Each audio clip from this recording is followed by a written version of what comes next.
सुरक्षा व्यवस्था नहीं है कश्मीर का, जिस तरह से दिखाया जा रहा है कश्मीर उस तरह से नहीं है।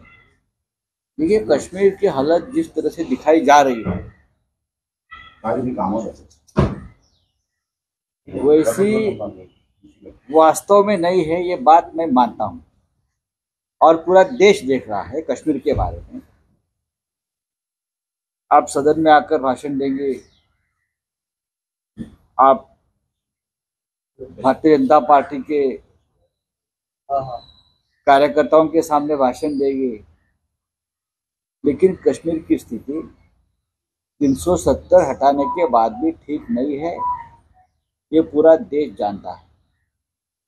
आज ही एक एसीपी की हत्या हो गई, रिटायर्ड एसीपी। पुंछ में हमला हो गया, 5 जवान हमारे शहीद हो गए। जवान हमारे सुरक्षित नहीं है, सुरक्षाकर्मी सुरक्षित नहीं है, पुलिस की हत्याएं हो रही है। तो आप, ये सरकार कश्मीर को सुधारने की बात है, कश्मीर सुधार गया है और कश्मीर की स्थिति नियंत्रण में है, ये किस आधार पर बोल रही है? बात तो सही है। महबूबा मुफ्ती जी वहां की एक स्थानिक नेता है, कश्मीर की नेता है। हमारे उनसे कुछ मतभेद हो सकते हैं, लेकिन ये बात तो सही है। खास करके उसका जो हमला था वो पुलवामा का रिपीट था, उसी तरह से हमला हो गया। जिम्मेदार कौन है? लगभग 3-4 महीने में 25 से भी ज्यादा बड़े आर्मी ऑफिसर की हत्या हुई है या शहादत हुई है। जिम्मेदार कौन है?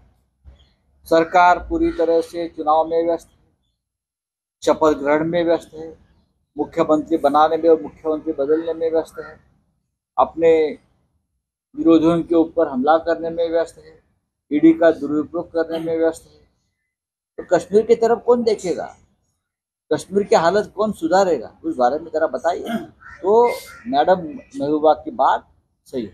सर, इंडिया ब्लॉक में उद्धव ठाकरे जिस तरह से की प्लेयर दिखाई दे रहे हैं, जैसे मल्लिकार्जुन खड़गे से बात करना, अरविंद केजरीवाल से बात करना, ममता बनर्जी से बात करके सबको साथ मिलाना, किस तरह से देखते हैं? देखिए, उद्धव ठाकरे जी को एक एक्सेप्टेंस है पूरे देश भर में।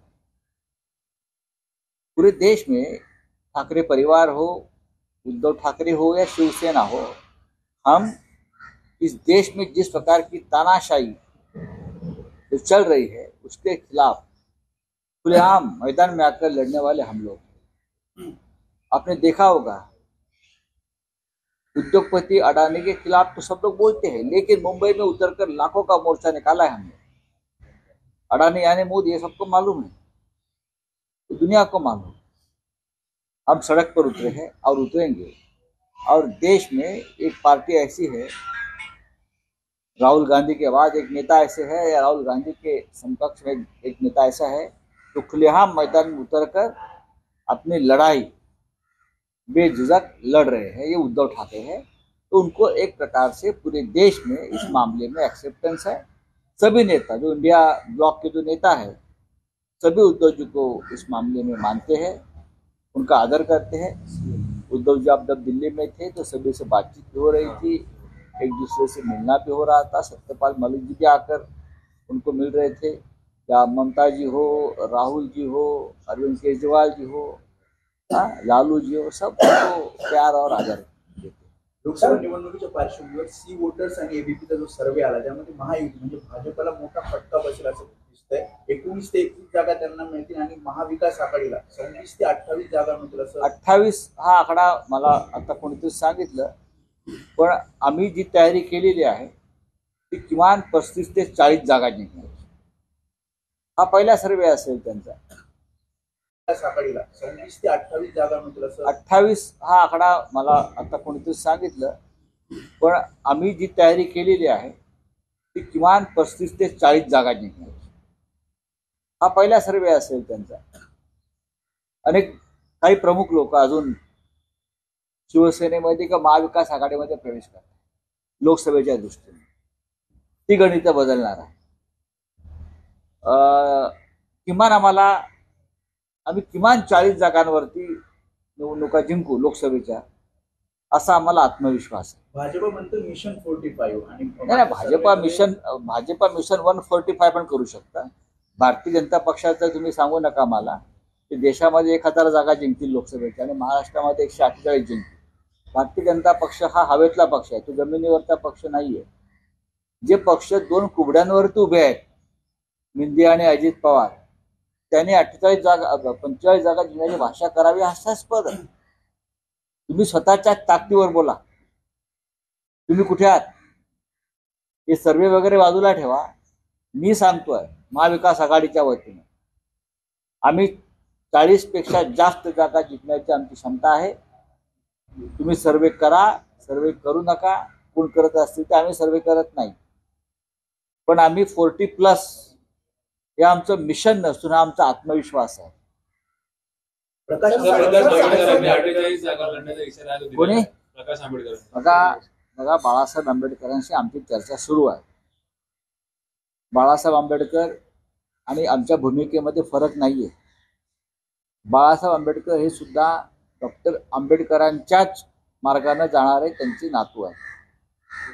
या देशामध्ये संविधान टिकावं, या देशामध्ये लोकशाहीची हत्या होऊ नये, या देशातला कायदा पायदळी तुडव जाऊ नये, या देशामध्ये मोदींची हुकुमशाही संपवावी लोकशाही मार्गाने, असे मानणारे बाळासाहेब आंबेडकर आहे. आणि आमची आणि त्यांची जी चर्चा होती ती अत्यंत सकारात्मक होते आणि ती चालू आहे. मला असं वाटतं की आम्ही शिवसेना, काँग्रेस आणि NCP एकत्र आणि वंचित बहुजन आघाडीचे नेते एकत्र बसणार आहोत लवकरच. पण हे काँग्रेसचा स्थापना दिवस जो आहे तो 28 तारखेपर्यंत इकडले नेते थोडे व्यस्त, त्याच्यामुळे ही जी बैठक आहे निर्णायक ती 28 नंतर होईल. त्यात 100% हा निर्णय होईल. प्रकाश आंबेडकर असा कोणताही निर्णय घेणार नाहीत ज्याच्यामुळे हुकुमशाहीच्या हात बळकट. त्यांची बैठक सुद्धा चालू आहे. एक बैठक आहे ना. प्रत्येक जण आपापला पक्ष वाढवतो, संघटना वाढवत असतो. आणि जर प्रकाश आंबेडकर म्हणजे आमचे बाळासाहेब हे जर त्यांच्या पक्षाचा किंवा आघाडीचा विस्तार करत असतील तर त्याच्यामध्ये वाईट वाटण्यासारखं काही कारण नाहीये. आपण जर सातत्यानं पाहिला असेल तर शिवसेनेच्या बरोबरीने जर कोणी या महाराष्ट्रामध्ये मोदींच्या हुकुमशाहीवर जोरदार हल्ले करत असतील तर त्या दृष्टीनं पावलं टाकत असतील तर ते प्रकाश आंबेडकर आहेत, हे विसरता येणार नाही. कारण त्यांनी संविधान बचावचं त्यांचा हे असेल, संघर्ष असेल किंवा हुकुमशाही विरुद्ध त्यांच्या भूमिका असतील, या अत्यंत स्पष्ट आणि परखड आहेत. त्याच्यामुळे नरेंद्र मोदी आणि संविधान यांच्या संदर्भात ते कोणतीही चुकीची भूमिका, वेगळी भूमिका घेतील असं या महाराष्ट्राला किंवा देशाला वाटत नाही. सर, बीजेपी ने पहली बार जो है वो कार्रवाई की है. रेसलिंग फेडरेशन ऑफ इंडिया के जो भी प्रेसिडेंट थे उनको निलंबित कर दिया गया है. उसके साथ साथ हम एक तरफ देख रहे हैं कि स्पोर्ट्स रेसलिंग के जो स्पोर्ट्स के देखिए, मैं उस बारे में बात नहीं करूंगा, मुझे ज्यादा जानकारी नहीं है, मैंने अखबार में पढ़ा है. सर, रामलल्ला तुमची प्रॉपर्टी आहे का असे उद्धव ठाकरेंनी भाजपला सवाल केला होता, तुमचं काय म्हणणं? चुकीचं काय बोलले? माझं काय म्हणणं असं, जर आमच्या पक्षाच्या प्रमुखांनी हा प्रश्न केलेला आहे माननीय उद्धवजींनी, तो प्रश्न बरोबर आहे. प्रत्येक वेळेला ते रामलल्लाच्या नावानं मतं मागतात. जणू का राम मंदिराची मालकी यांच्याकडेच आहे अशा पद्धतीनं ते त्यांचं राजकारण सुरू आहे माननीय उद्धवजींनी. तो प्रश्न बरोबर आहे. प्रत्येक वेळेला ते रामलल्लाच्या नावानं मतं मागतात. जणू का राम मंदिराची मालकी यांच्याकडेच आहे अशा पद्धतीनं ते त्यांचं राजकारण सुरू आहे. मग त्यांची प्रॉपर्टी आहे का, हा एक प्रश्न आहे. रामलल्लाच्या मंदिरासाठी सगळ्यात पहिली मोठं दान जर कोणी दिला असेल तर शिवसेनेने दिलाय. अयोध्येत जाऊन उद्धव ठाकरे यांनी शिवसेनेच्या वतीनं 1 कोटी रुपये दिले. त्यावेळेला ट्रस्ट स्थापन होताच पहिली देणगी ही शिवसेनेची आहे, 1 कोटीची. त्याच्यामुळे रामलल्ला ही काय कोणाच्या मालकीचा प्रश्न येत नाही ना. अयोध्येचा 7/12 हा रामाच्या नावावरती आहे, भाजपच्या नावावर नाही आहे. मी काय म्हणतोय, अयोध्या नगरीचा 7/12 हा रामलल्लांच्या नावावरती आहे, त्यांच्या भक्तांच्या नावावरती आहे. भारतीय जनता पक्षाने त्यात फेरफार करून का आपलं नाव टाकलंय का, सांगा. उद्धव जी ने कहा है कि जो राम जी है किसी की प्रॉपर्टी नहीं है, बीजेपी की प्रॉपर्टी नहीं है, तो किस तरह से देखें? क्या देखेंगे? शिवसेना चीफ उद्धव ठाकरे जी ने कहा है कि बार बार रामलला का जो राजनीति कर रहे हैं ना, रामलला के नाम पर वोट मांगना, हमने मंदिर बनाया, हमने ये किया, फिर हमने क्या किया? हमने क्या किया? ठीक है, रामलला किसी की पर्सनल प्रॉपर्टी नहीं है। रामलला देश की अस्मिता है। ये भारतीय जनता पार्टी वाले उनको किडनैप करना चाहते हैं, रामलला को। ये उनकी हमेशा की एक तकलीफ होती है। अयोध्या नगरी है हमारे, वो क्या हिंदी में क्या बोलते हैं, 7/12 जमीन का तो पूरा वो क्या उनके नाम पर नहीं है अयोध्या? रामलला की अयोध्या है, क्या उनके नाम पर बना दिया है क्या बीजेपी के ऊपर अयोध्या की मालिकाना हक? देश का है, संभल कर काम करिए। शिवसेना पहली पार्टी है। जब ये ट्रस्ट स्थापन हुआ था तो सबसे बड़ा दान देने वाली शिवसेना पहली पार्टी है। 1 करोड़ चेक दिया था उस वक्त शिवसेना ने, पहली पार्टी है सबसे बड़ा दान देने वाली। सर, मोदींविरोधात लढणारे हे सर्व कुटुंबाला प्राधान्य देणारे आहेत, म्हणून किती डोकं आपटलं तरी एकी होणे कठीण आहे, असं प्रकाश आंबेडकर. प्रकाशजी आंबेडकर आणि आम्ही एकत्र बोलतो आहोत. जागा वाटपांसंदर्भात काही चर्चा मागे पुढे होत आहेत. प्रकाशजींच्या ज्या भूमिका आहेत त्या मोदींच्या बाबतीमध्ये अत्यंत परखड आहेत. मी मगाशीच म्हणालो की हुकुमशाही विरुद्ध हा लढा अधिक तीव्र व्हावा असे मानणाऱ्यांपैकी प्रकाशजी आंबेडकर. डॉक्टर बाबासाहेब आंबेडकरांचा विचार आणि भूमिका जी लोकशाही संदर्भातली आहे त्या संदर्भात ते अत्यंत काळजीपूर्वक पावलं टाकतायत. आणि वंचित बहुजन आघाडी आणि शिवसेना एकत्र आहेतच. आमची दोघांची युती झाली, जाहीरच झालेली आहे. फक्त आता भविष्यामध्ये महाविकास आघाडी किंवा इंडिया ब्लॉकमध्ये त्यांना कसं सामावून घेता येईल त्या संदर्भात इंडियाच्या बैठकीत स्वतः उद्धव ठाकरे यांनी हा विषय चर्चेला आणला होता प्रकाश आंबेडकरांनी. आम्ही जेव्हा राहुल गांधींची आमची भेट झाली, मी होतो, माननीय उद्धवजी होते, आदित्यजी होते. आमची जेव्हा राहुल गांधींबरोबर आणि सोनियाजींबरोबर भेट झाली तेव्हा सुद्धा प्रकाश आंबेडकर यांना आपण त्यांच्या आघाडी जी आहे वंचित बहुजन आघाडी त्यांना आपण इंडिया ब्लॉकमध्ये सामील करून घेणं गरजेचं आहे हे आम्ही त्यांना पटवून दिलेलं आहे. आणि मला असं वाटत नाही की काँग्रेसचा त्याला विरोध आहे. शरद पवार साहेबांचाही विरोध नाही, कोणाचाही विरोध नाही. प्रकाश आंबेडकरांची ताकद ही महाविकास आघाडी आणि इंडिया ब्लॉक बरोबर असावी, याच्यामध्ये काँग्रेस, शिवसेना आणि राष्ट्रवादी काँग्रेस यांचं एकमत आहे.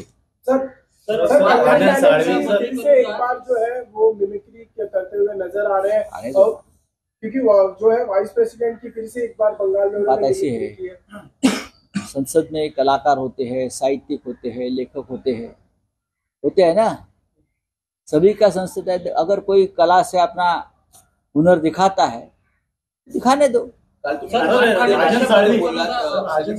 वो मिमिक्री करते हुए नजर आ रहे हैं, क्योंकि जो है वाइस प्रेसिडेंट की फिर से एक बार बंगाल में बात ऐसी है, संसद में कलाकार होते हैं, साहित्यिक होते हैं, लेखक होते हैं ना, सभी का संसद है. अगर कोई कला से अपना हुनर दिखाता है, दिखाने दो.